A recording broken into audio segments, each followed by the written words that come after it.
so much for attending this afternoon. This should be a really great presentation. I'm pretty excited for it. We are going to be hearing from some of our school leaders and district administrators about how to support and sustain PBIS. So facilitating this discussion today is going to be Dama Absher. So I am going to turn it over to her to get us started. Thanks, Dama. Thank you, and good afternoon, everyone. I am really excited as well to share with you some special guests from Volusia County schools who are doing amazing work around implementation of positive behavioral interventions and supports. And we have the opportunity sharing with us today Dr. Mandy Elsie, who is Volusia County's Behavioral Initiative Specialist, and she serves as our district coordinator or point of contact for Florida's PBIS project. So she's my go-to person when it comes to supporting the work in Volusia County. And then we also have featured guests, Mr. Lonnie Tidmarsh, the principal of Timbercrest Elementary, Miss Michelle Miles, assistant principal, and Miss Riley Bryant, teacher on assignment. And this is a powerhouse admin team leading some really exciting and innovative work. They're engaging, and I'm super excited to be able to highlight some of the things that they're doing at Timbercrest Elementary. So a few objectives for today. I'm going to set us up by reviewing some key practices for PBIS sustainability, core features of school PBIS coaching teams, and the impact of school administrators leading PBIS, and touch a little bit on the characteristics of authentic engagement with stakeholders. Those will be some review pieces. So if you've been through any of our Tier 1 school-wide trainings or retrainings, the slides and the material will look very familiar, just to sort of get us all on the same page with some of those key practices that we know will sustain PBIS. And then we're going to have the opportunity to hear from school leaders at Timbercrest Elementary. They're going to present how they support and sustain school-wide PBIS and share some of the lessons they've learned along the way. And then participants will be offered the opportunity to ask questions and engage in dialogue with our guest speakers, presenters, and leaders today. So if you have any questions, feel free to jot them down throughout the presentation, and we'll have the opportunity to really pick their brains and engage in some dialogue with them. The research is very clear that there are some key practices that help to sustain PBIS, one of those being a strong team, and then of course using your school discipline data, using your fidelity of implementation data to improve your systems and to implement PBIS in the classroom. And today I feel like we're really going to touch on a lot of this work and these areas, but one of those things that I think will be very apparent is the way that Timbercrest Elementary keeps a strong team, and at the helm of that team would be their administrative staff, school principal leading the way, and he has a fantastic team with him.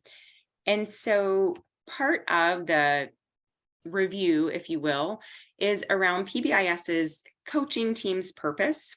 And so part of that team purpose is really to identify and share that vision and those goals about PBIS with the school community and all stakeholders, really coordinating not just the design, but how implementation is rolled out, the speed, the pacing, the core pieces of PBIS, and really working on buy-in as one of those critical elements. And also the coaching team does a lot of work around how to align and integrate initiatives and work that takes place on a school campus, aligning and integrating that within the PBIS framework.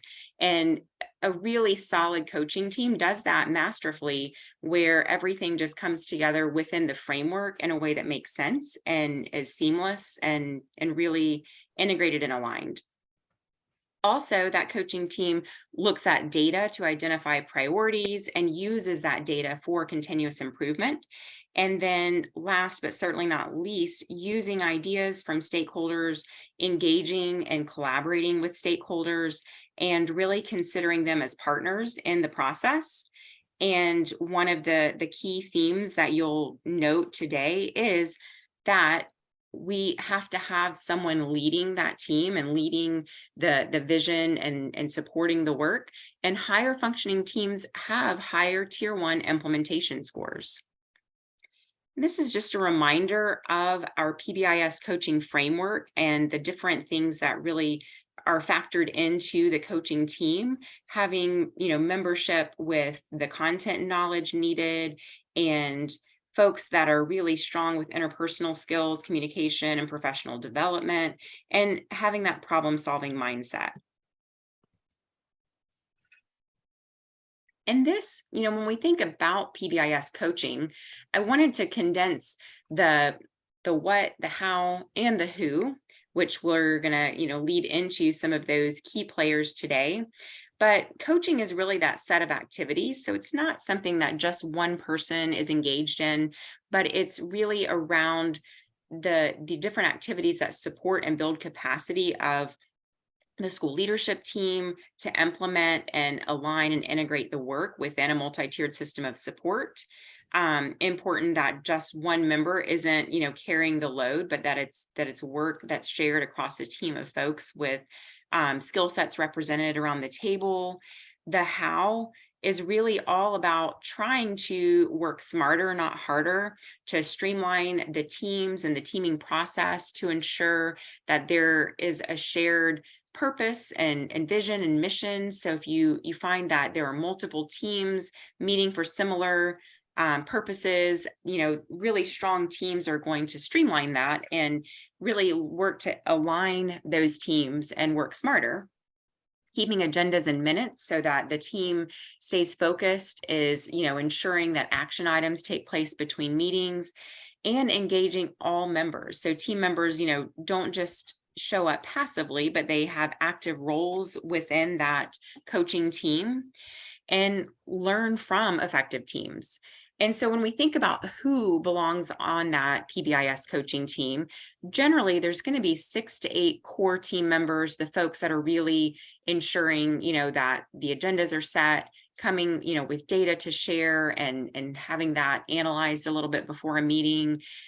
Folks that are ensuring that all stakeholder groups are represented and have a voice at the table, representative of different grade levels and content areas, and bringing diverse skill sets and strengths. And then certainly one of those really key members is a school administrator. So when we think about our stakeholder groups and who they are, we want to ensure that we have representation of all families, all specialists in special areas, all itinerant staff. Stakeholders include all students, all teachers, all support staff. So you get the picture. Everyone who is interfacing with the school community is a stakeholder group. And so what do we do as a school team with those stakeholder groups? Collaboratively plan and implement school-wide PBS. So that's bi-directional, collaboratively worked out with all stakeholder groups. So it's not just one-way communication, but it's really engaging all the different perspectives in the planning. And why? Well, it's definitely going to create opportunities for new ideas and perspectives and build positive relationships, but it's also going to improve student outcomes, and it's going to ensure that we have a good fit with our school community and the folks that are impacted the most by our actions, and provides that opportunity to create those ongoing partnerships. And you're going to see, as we hear from the folks at Timbercrest, they do this so well, they make it look effortless in the way that they engage with stakeholder groups and create partnerships across the different groups. And ultimately, when tier 1 works better for everyone, we reduce the need for tier 2 and 3 support. So let's think a little bit about the school administrator on the PBIS team. And what I feel this presentation is going to do for us, and what it's done for me, is really bring to life the information on this slide. So this is really a slide that we use in training to ensure that school teams understand how very important it is to have the support and, the commitment from a school administrator on campus before really moving forward with implementation. We know research shows that the success of PBIS implementation truly hinges on the administrator's commitment. And some of these, bulleted ideas and things that we know are sort of like the look fors in that school administrator's commitment would be actively participating on the team, communicating commitment, really understanding what's going on with school discipline data and knowing, how to ensure folks have access to the right data reports and know how to analyze them and use them for action planning and problem solving, ensuring that behavior is planned for within the school improvement plan. And of course, the school administrator ultimately has lots of impact when it comes to allocating resources for activities, implementation. And that resource isn't just funding, but really thinking about time and schedule and what's prioritized when it comes to that master schedule, and ensuring that those meetings are protected and there are times that that team is able to come together and know that they can have some uninterrupted planning time. And those things, in writing, in black and white, it looks good. It sounds, like this is what we're supposed to encourage school teams to do. What I think is amazing is to watch when there are outstanding school administrators and leaders on a campus who live this out and who are really exemplifying what this would look like. I heard a colleague say once, you can't be what you can't see. And so I feel like today you're going to see what this administrative commitment looks like from a school principal, assistant principal, and administrative teacher on assignment. And I think that you're going to really learn a lot from how they support and how they're committed to leading school-wide PBIS on their campus. So if you are with us live today, if you could go to the chat and comment on how these words influence your thoughts related to administrative support for PBIS. So think, when you think about an administrator who allows PBIS to be implemented on a campus versus an administrator who supports PBIS implementation on a campus, or an administrator who really leads PBIS implementation on a school campus. And so if we have anything coming up in the chat, we'll take a look and see what comes to mind when you think of the difference between allowing, supporting, and leading PBIS.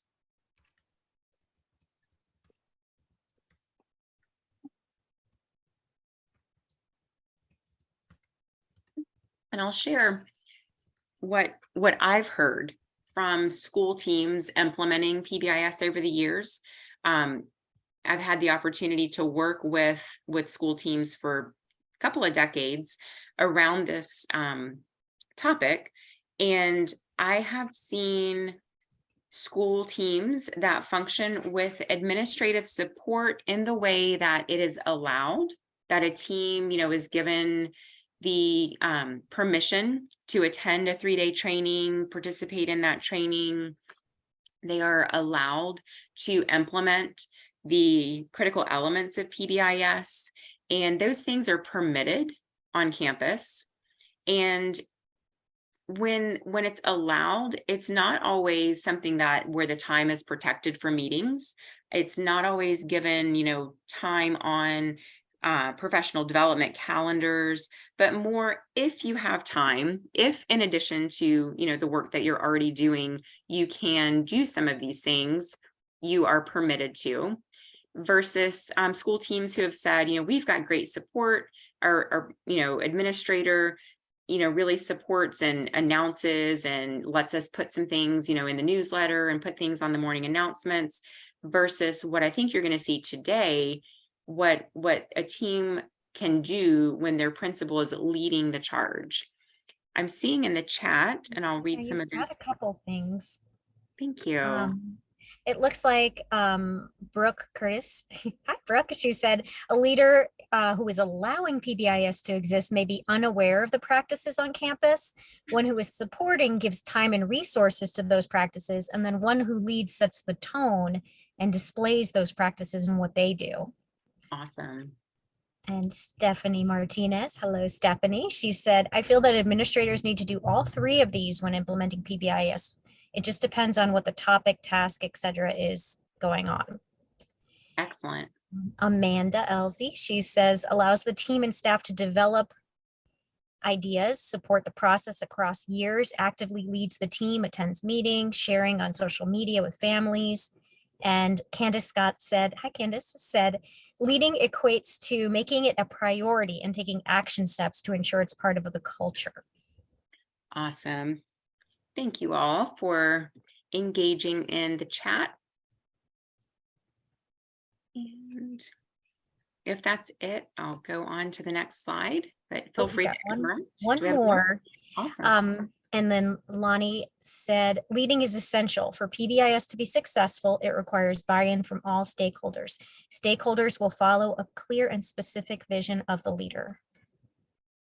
Very well said. I think that was it. Okay, thank you. I think we're going to need to capture that last quote from our school principal here today. So I'm going to turn it over to this amazing team. And with us today, as I mentioned, we have our district point of contact, Dr. Mandy Elsie, who has been leading the way for PBIS in Volusia County for a number of years. I'll let her tell us how many years at some point if she would like to, but I know it's been a very long time and she's been committed to this work.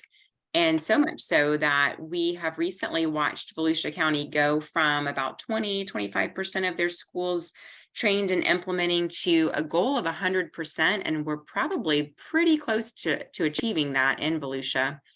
And then this beautiful picture is of the Timbercrest team and Dr. Elsie receiving their recognition at a school board meeting for earning model school status. And before we turn it completely over to the Timbercrest team, I'm going to show a video that was recently compiled in Volusia County, and it really exemplifies their work. So hopefully you can see that okay.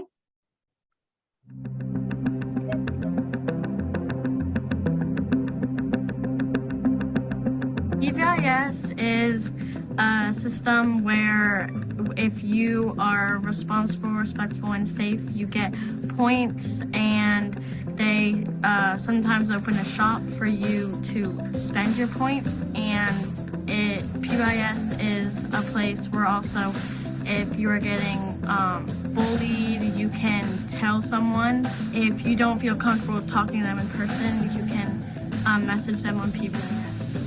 School-wide here at Timbercrest, our students are very, very fluent with the expectations. And they're fluent with the expectations because our teachers, our staff, our front office, our cafeteria, our special area teachers, everybody is involved in not only explaining those expectations, but constantly revisiting them. PBIS at Southwestern has been an integral part of the work we do each day. It has helped us build a strong culture of a caring community with teachers and students. PBIS has laid the foundation of a Tier 2 intervention for all students. We reward students based on the expectations that we have set forth for our school. Our teachers uphold and hold students accountable for that expectation, and kids get rewarded on a daily basis. So our Terrier store is a huge success here at our school. Really, our students are very motivated to earn points that they earn in their PBIS Rewards app. And when they earn those points twice a month, they get to come shopping at our Terrier the Land store. The SEL portion of PBIS is absolutely amazing. We have seen tremendous usability from our students. So the PBIS functionality as far as social emotional learning is quite appropriate for the school setting, and it is very beneficial to both students and staff because we're able to address any concerns that students have before they become problematic. At DeLand Middle, the benefits of PBIS have been huge. Over the last 4 years, we've reduced the number of referrals on our campus. We've gotten our kids more engaged in the classroom. We've seen some growth academically, and we've certainly seen a decrease in our discipline referrals over the last 4 years. We know that over the 6 years that I've been here, that PBIS has definitely been the cornerstone of our improvement in decreasing referrals and increasing positive behavior here on campus. I think it kind of gives the kids more of like a reason to behave. Like, I know some of them didn't behave, but this kind of pushed them to behave more and be more responsible. It gives you something to work for. In my elementary school, there were like positive referrals, but they didn't really give them out that often. But this way, if you're doing good things, you have more of a likely chance to get what you want or rewards for it.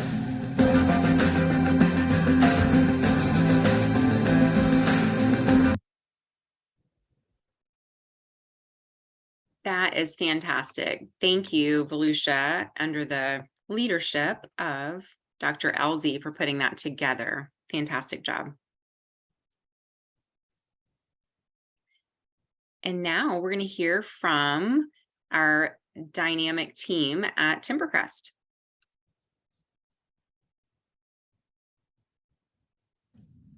Hello everyone, my name is Lonnie Tidmarsh. I'm the principal here at Timbercrest Elementary. And I'm Michelle Miles, the assistant principal. And I am Riley Bryant, our teacher on assignment. And today we are going to present a little bit about our PBIS program here at Timbercrest and how we first implemented it.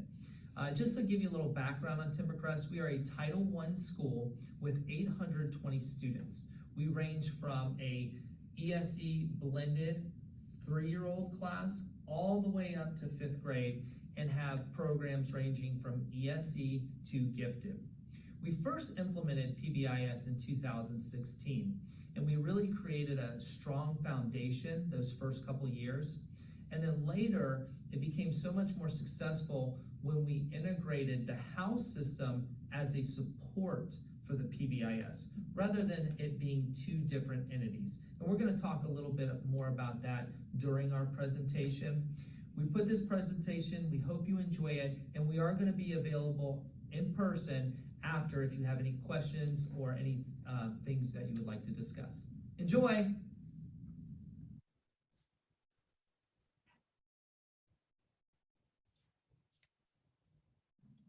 Setting expectations. Prior to starting PBIS, Timbercrest generated well over 600 referrals a year. Additionally, we had over 200 suspensions a year. As an administrative staff, we knew we needed change, and our first course of action was to look at the discipline data.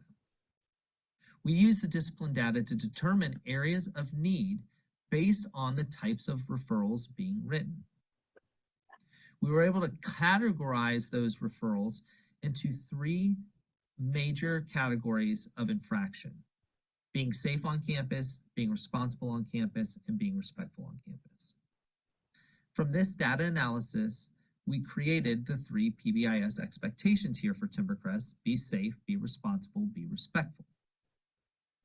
It was important to create verbiage that students and stakeholders could remember, that were clear and concise. Once those initial leadership, the initial leadership team agreed on these 3 expectations, we created a matrix to identify what each of these expectations look like within the different areas of campus. At that point, we determined specific focus areas of campus, again, based on our discipline data. Specifically, where were most of our referrals being written? For Timbercrest, this was the bus, cafeteria / recess, because recess is a little bit of an extension of cafeteria here at Timbercrest, and the classroom. We knew that we had to set expectations and build capacity with these expectations with all stakeholders, because that was going to be the building blocks for our PBIS rollout. Earning buy-in. The first step to earn our buy-in was establishing a team of leaders that included district stakeholders. For example, our Schoolway Cafe contact, our district transportation contact, and our behavior initiatives contact. We also needed to get the community involved through our SAC committee and our PTA committee. We were very strategic with who we placed on this committee. We invited positive teachers and stakeholders with a genuine mindset for growing a positive culture. We stayed away from the stakeholders that were just going to complain about discipline.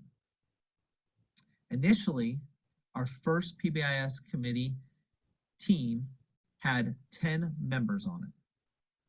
Now, fast forward to 2022, 2023, we have 20 members on our PBIS committee, but we've kept the same mindset. We're positive and we're productive. Getting buy-in is an ongoing effort. We continually host events for families, community members, and business partners to explain the benefits of PBIS. We highlight PBIS every chance we can. The idea is, in order for students to reach their full potential, we have to create a positive learning environment for all, and we use the PBIS platform to do that. When we initially rolled out PBIS to get initial buy-in, we looked at data. I used specific data from Timbercrest. I also used comparison data to schools like ours, geographically, enrollment number-wise, socioeconomic similarities. We allowed stakeholders to also identify areas of need based on the data we supplied and their specific input. Again, this created a sense of voice, and we all know that the data speaks for itself. Receiving stakeholders' input and support. Over the years, we've made PBIS a priority at all of our events, including open house, meet the teacher, PTA events, and we always are asking for information and feedback at these events. Sometimes we do it through tables where parents can come give feedback. Sometimes we do it through exit slips.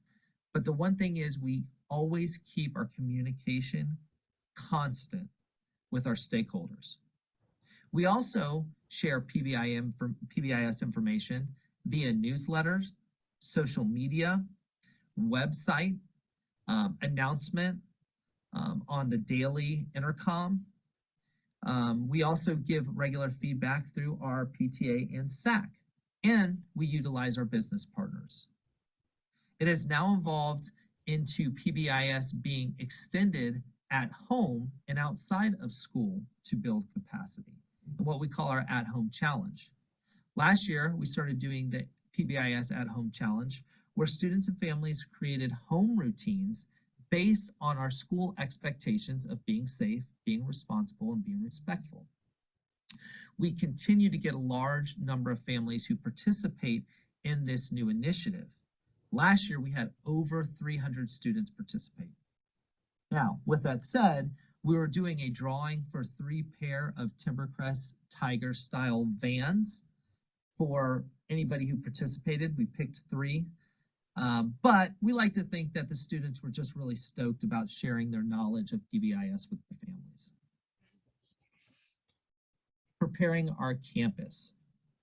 Upon rollout, we added a blurb about the PBIS program and expectations in our weekly newsletter. On our social media site, our website, our marquee, and throughout campus. We ordered signage to display in common areas, classroom, and hallways. We had expectation assemblies that covered the expectations and the PBIS matrix that we created, alongside our teachers regularly in introducing the program. We asked them to continue to teach it and revisit those expectations daily. We were strategic with our expectations being visible throughout campus. We also had it specific locations based on the data. We needed students and staff and all visitors to see our expectations immediately when they arrived on campus. But additionally, we wanted those reminders for high traffic areas and areas that have been identified for discipline data needs. Initially, all of our signage were put on paper. This was intentional because during rollout, we knew expectations could change. Also, this created a more additional buy-in because our stakeholders knew that the expectations were fluid until we had some opportunity to progress monitor. It wasn't until year 2 that we bought our permanent signage for our campus. This was a full year after implementation. Training the staff. Training for our first year, year 1 implementation, was being planned in the summer. The goal was to train teachers the first week of pre-planning prior to the students returning to campus. Now, throughout that first year, we continued to do additional training at each one of our faculty meetings. We had a little window that was dedicated to PBIS. We also had our PBIS committee meeting where we were continuing to update training and discuss timelines to roll that additional training out. And then we also do a new year teacher training that, a new teacher training that we focus on our new teachers, which is an expanded version to our refresher. For those first couple years, we focus primarily on Tier 1 with a goal of a 3-year rollout for the entire PBIS initiative. Well, what we soon found out is Tier 1 rollout was going to take much longer than 1 year. In fact, we ended up spending almost 3 years on Tier 1 implementation. Now, with that being said, we had an efficient Tier 1 system in place and to fidelity, including our school-wide reward system by year 3. During these first couple years of rollout and implementation, I had to continue to remind myself as one of the administrators that less is more. We have to stay focused on Tier 1 and training all stakeholders well before we even start thinking and planning for Tier 2 and Tier 3 implementation. At this point, each year we do a PBIS refresher training in-house, even though Tier 1 started 6 years ago. We also train our first year teachers, like I said, with a more extended training, and we've started to train our parents with what PBIS looks like and how they can incorporate the initiative at home. You heard about our at-home challenge, but we also are doing parent trainings through our events after school and also social media and through our SAC and PTA. Training is ongoing, and our vocabulary and verbiage is key amongst all stakeholders. Everything we say related to PBIS is consistent related to the vocabulary and verbiage we're using.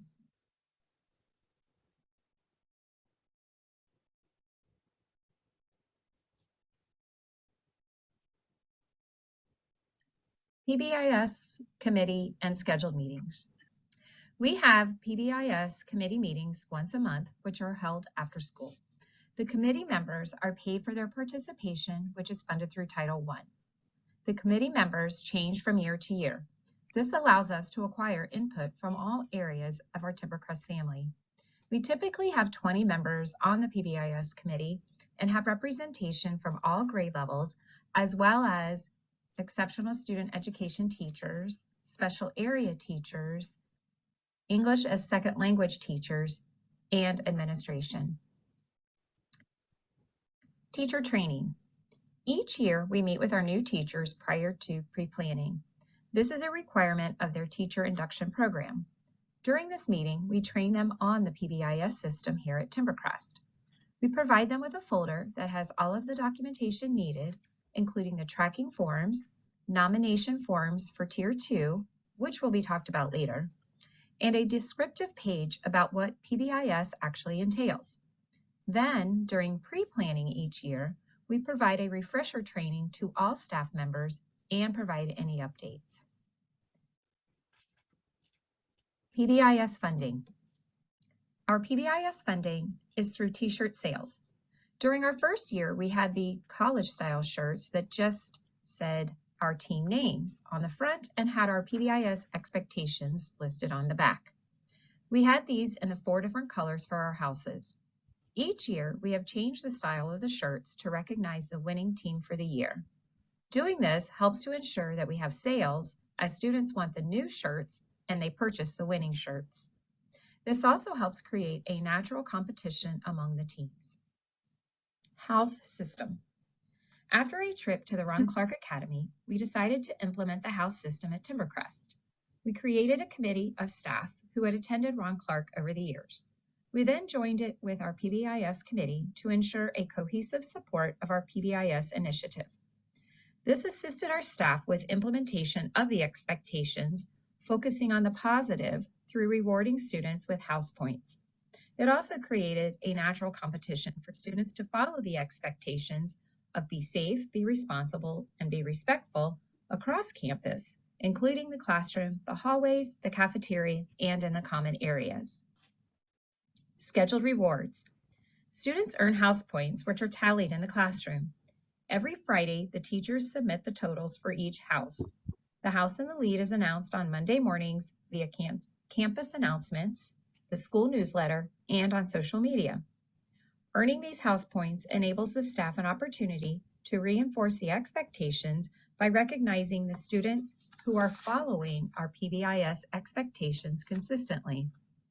House parties are earned on a monthly basis for the house that is in the lead. Students are also recognized by earning a Tiger Paw, which is worth 5 house points for going above and beyond the normal expectations. Students can also earn positive referrals from their teacher or other adults on campus. We have also implemented the Tiger of the Week. Teachers nominate a student who is demonstrating a particular trait for the week, such as kindness, courtesy, and thoughtfulness. In addition to recognizing students, we also recognize teachers. Teachers who turn in their house points weekly, write positive referrals, and nominate students for the Tiger of the Week receive a ticket. Tickets are placed in a bucket and we have a drawing each week. After drawing a teacher name, we then parade through their room, delivering a treat to the teacher and students, along with an immediate 10-minute break for the teacher. At the end of the month, we provide 30-minute coverage for the winning teacher. This practice encourages teachers to continue to recognize their students who are following the Timbercrest PBIS expectations. Quarterly surveys. Each quarter, teachers and staff are surveyed on the current implementation of our PBIS system to ensure their input. Suggestions are given, reviewed, and responded to so that their voice is honored in our implementation. The received input is reviewed at our monthly PBIS committee meetings. Depending on the suggestions received, changes to our current implementation may be immediate or may be something that we implement the following year.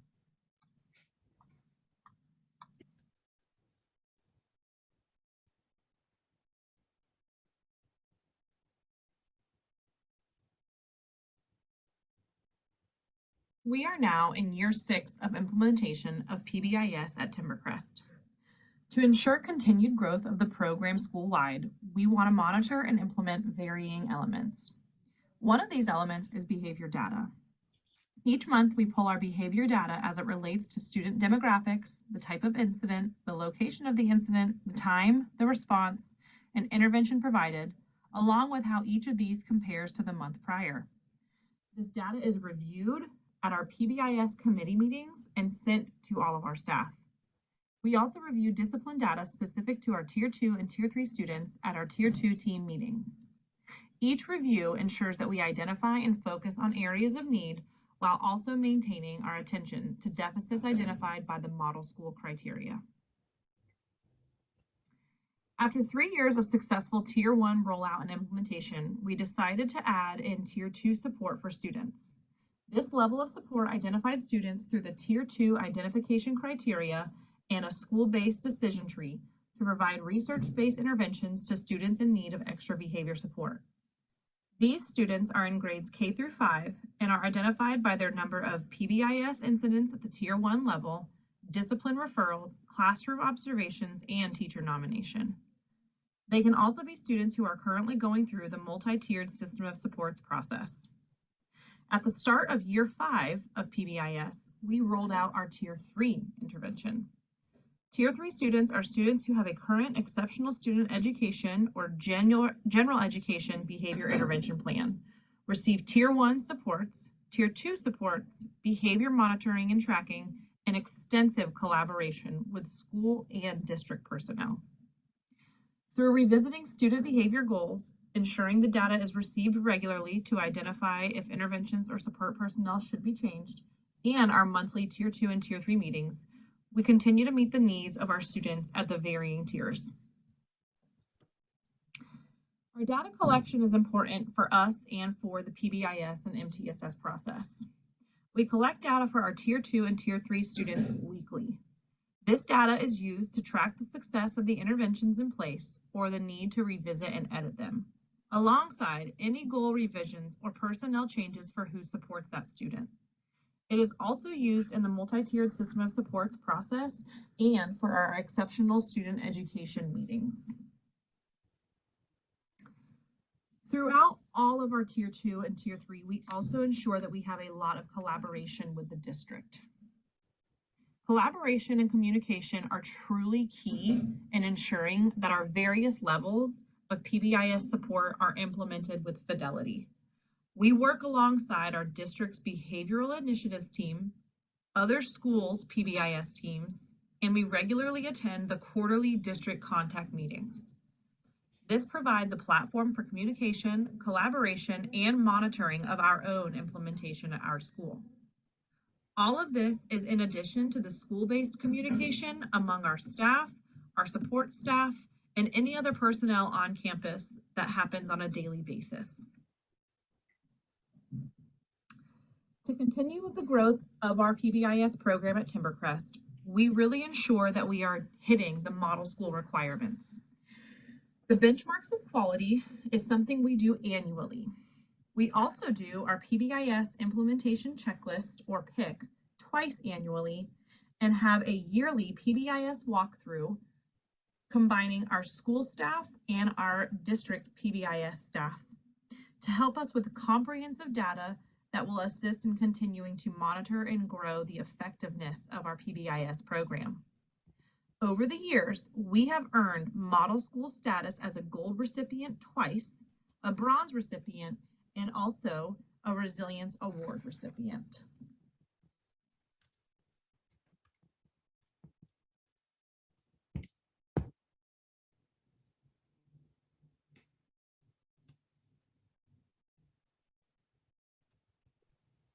Thank you so much, Timbercrest. I have an idea. There may be some things that we might want to address. I don't know if there are questions or comments in the chat. And also we have time if anybody would like to unmute and ask any questions of our amazing team at Timbercrest.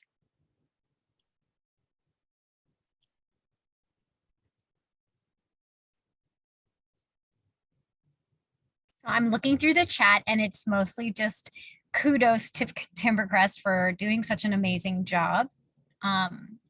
And just that, you know, this would be just an excellent video for any leadership team to watch who is interested in implementation or wants to kind of take that implementation to the next level. Awesome. And I wouldn't mind sharing something real quick. Sure. That's okay. So I've had the pleasure of being here at Timbercrest from the vision of what PBIS is and how do we roll it out to Timbercrest to now where it's very successful and we're implementing it through Fidelity.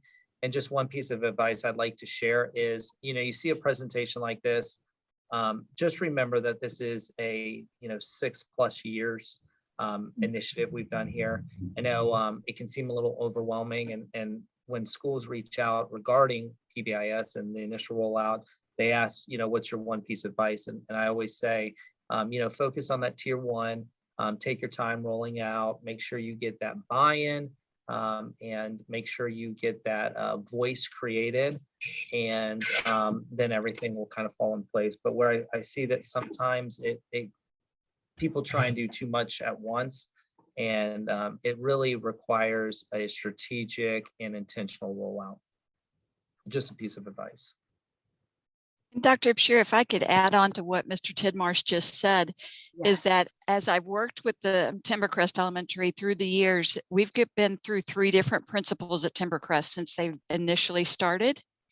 And because they've been so strategic and so intentional about what they're doing, they've continued this success despite the administrative changes. Because I think everybody can attest, and I'm saying everybody that does PBIS, administrative changes can really be detrimental to the consistency of any initiative. So that has been, just really critical to watch that process, how they built it into their school culture. The other thing that I wanted to add, just for other districts that are considering or implementing PBIS, is that it's been several years that the PBIS has been a required part of their school leadership team, their school improvement plans. So the district supported us in that they put that as, you will do something. And at this point, with a newer superintendent, that something became PBIS. So that's very exciting too, and a good way to build up. So when I can put schools like Timbercrest out there, we showed the video at the school board meeting, that just strengthens what our district leadership will allow us to do. So just wanted to add that, and kudos to Timbercrest because they are a shining star. Thank you. And I saw there was a question from Candace Scott. I'd like to invite Ms. Bryant up here, our TOA, and she can share her answer. Hi. Swapping out of the people. So we see that the question is regarding the platform we use for our discipline data, and we actually have the district provided platform we use for nearly everything. It's called Focus, and it includes, we do our attendance in there, we do our grades in there. It's where all of our students' information can be housed. While we do still have paper cumulative folders, it's kind of creating a new cumulative folder for a child online. And so the discipline data is all accessed through Focus. And we wanted to specifically hone in on the predominant locations that we were having situations occur, the time of day, also what the action was that is the most prevalent, and what response that we have provided. So it just depends on where we're seeing the school need and also the intensity. But we always, every single meeting, we always look at those predominant areas. And then how did we identify the decision points for students needing more? So through PBIS, they offer the Tier 2 identification and monitoring Excel spreadsheet, and there are some identifying or identifier pieces in there that we use. So that includes like office discipline referrals, your attendance, the grades, if they're falling below grade level, some of those big generic ones. And then we looked at also if the student was having internalizing behaviors and specified a few of the internalizing behaviors, and then also externalizing behaviors. Was there defiance? Was there hitting and striking? Was there aggression towards adults, aggression towards students? And again, that kind of came from our discipline data itself. We were seeing that we were having a lot of hitting and striking coming back from the pandemic. And so part of those identifiers, we wanted to identify for the students that were getting leveled up to tier 2 or to tier 3. If it involved hitting and striking, was it hitting and striking an adult? Was it hitting and striking a child? Was there previous aggression? Is there bullying? Is there depression? Is there anxiety? And just trying to get a full picture so that when we bring that information to our PBIS team and also our smaller tier 2 team, we had some good information to create a plan for that child, but also to identify what provider would have been the best person for that intervention. Hey, and just to add something on that, I want to encourage you when you, and I don't know where everybody is with the PBIS initiative, but it is very easy once you start implementing tier 1, start seeing success, reduction in referrals, to kind of get complacent with your data. And I would just encourage everybody to continue to dig in and really, really look for some of those specific areas. For example, we went from 600 referrals down to 130, which is awesome. Like, we were super proud of that. And so it's easy to report back to the PBIS committee and say, hey, look at this huge reduction. However, we also didn't want to get complacent there, because we realized that there was still more growth, and that's where you start really digging into the weeds. And that's where we, started getting the vision for tier 2, tier 3. So I just encourage you, data can be misleading sometimes, whether it's on a positive side or negative side. So just make sure that when you have a clear vision of what you want to do with the data, to continue to get down to that granular level. There's another question. Do you feel like PBIS is a district level initiative, or are there more pockets of schools who seem to be implementing well? I could let Mandy answer this. I know for where we were at, we were kind of, when we joined on, it was kind of more of pockets, I believe. But with our new vision from our superintendent, it is going to be a district level initiative. I know for us, we really actively went after PBIS just because of the discipline data.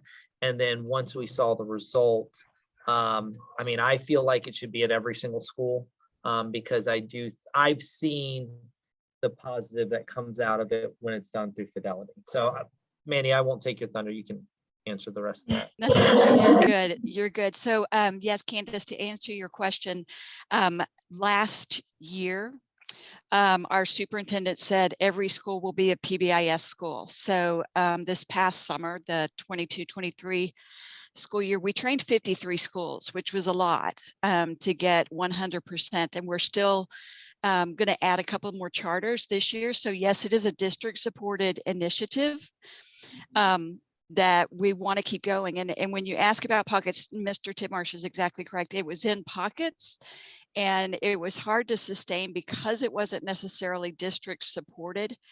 But when you looked at the video, the video that was produced by our Volusia County videographer, Southwestern Middle School, DeLand Middle School were some of the other schools that have been doing it well.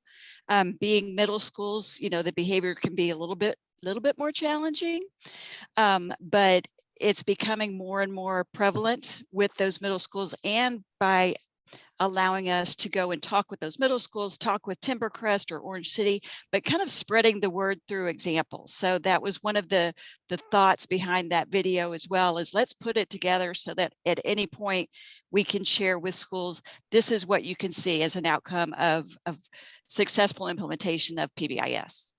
So hopefully that answered your question.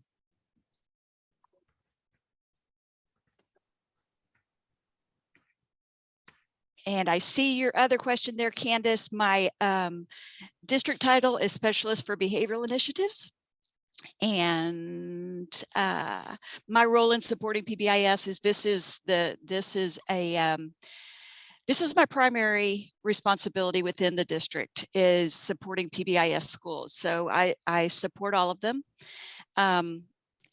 among some other things that I take care of as well. But they have, when it became a district initiative, they have been slowly been taking a couple of more things off of my plate so that this can be more of my full-time focus. Great questions.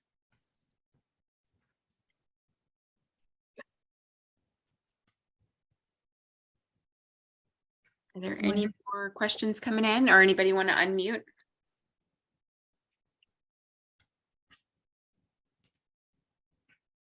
I don't see anything else in the chat.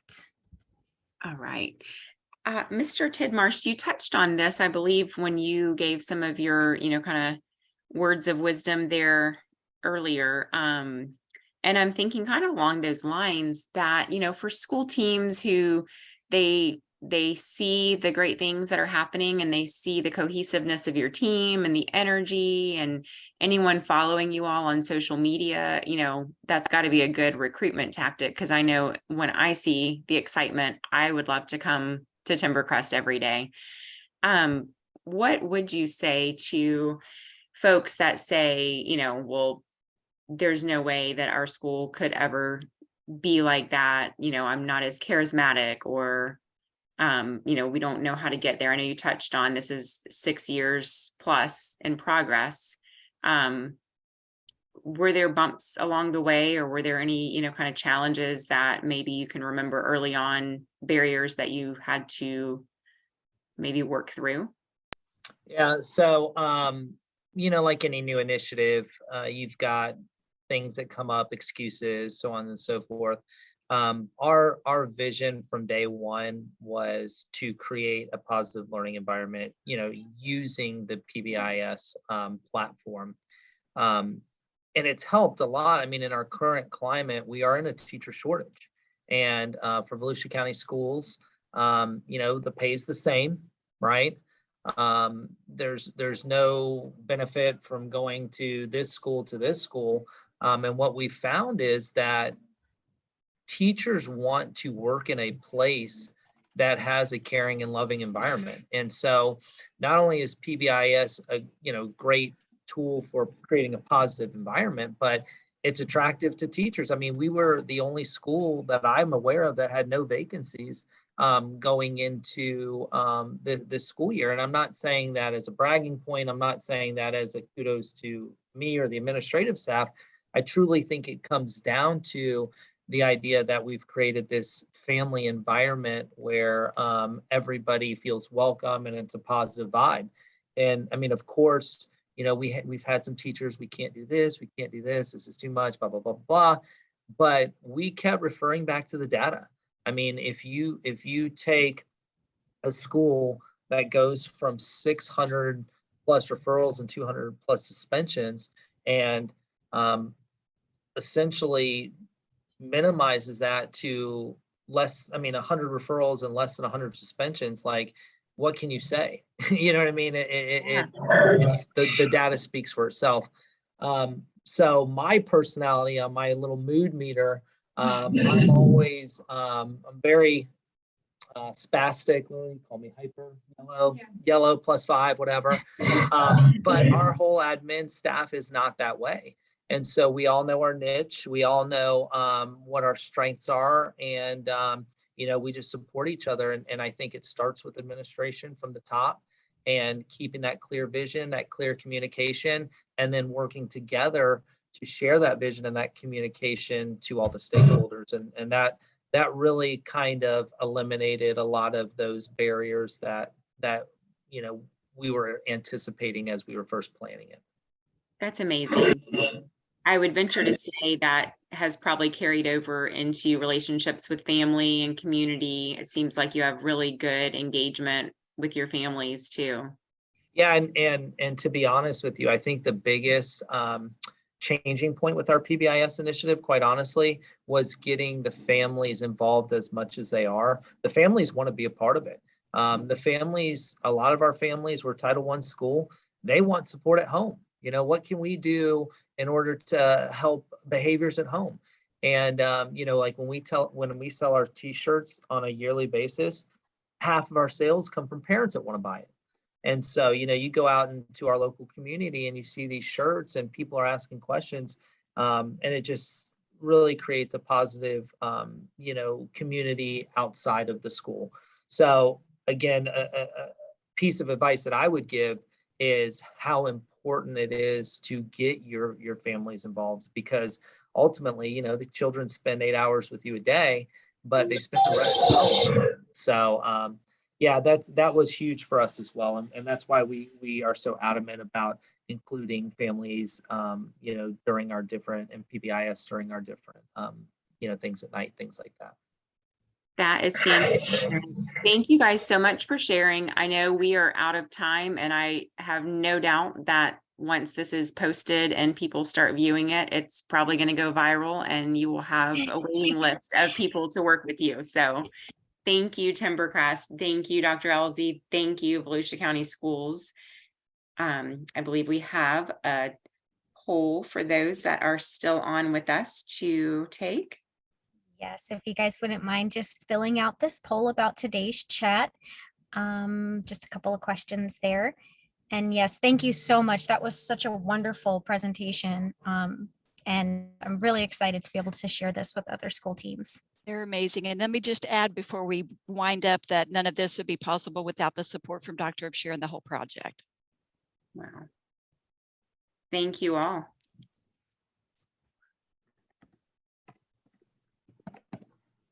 All right.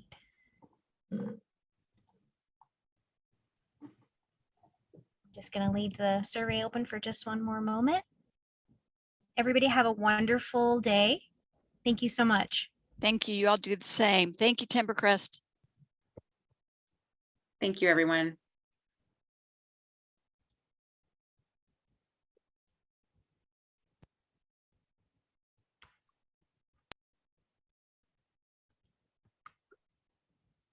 All right. Thanks, Dama. Thank you, Betsy. Thanks for being there. And thank you, Mandy. They were so awesome. They were amazing. And I guess you're back with me tomorrow morning, huh? I'm wearing you out. Yes. So tomorrow morning, point of contact at 8:30. There we go. Okay. I thought they did very well. And it was a nice trial run for the conference too. Absolutely. I know. I was thinking, man, I know Lonnie is awesome and letting them go and him hold down the fort. I don't know what he's holding down. Yeah. But I'm thinking, man, I know that's, if people catch wind, it's going to be standing room only. And I would love for him to be there, but. Can I download the technical assistance chats? Yes. Well, actually, it'll be on YouTube, so you'll be able to have the link. Okay. But if you want the actual file, I can send that to you. No. I'll do the link from YouTube. I just wanted to share it with the rest of our schools. Oh yeah, absolutely. There were a couple of slides where there was some data that looked like it might have some kiddos' names, so I'm gonna just blur those out before I send it. So it'll be a couple of days probably. Okay, no problem. All right. But you guys have a good afternoon. All right, you too. Thanks, guys. Thank you. Thanks. Bye. Bye.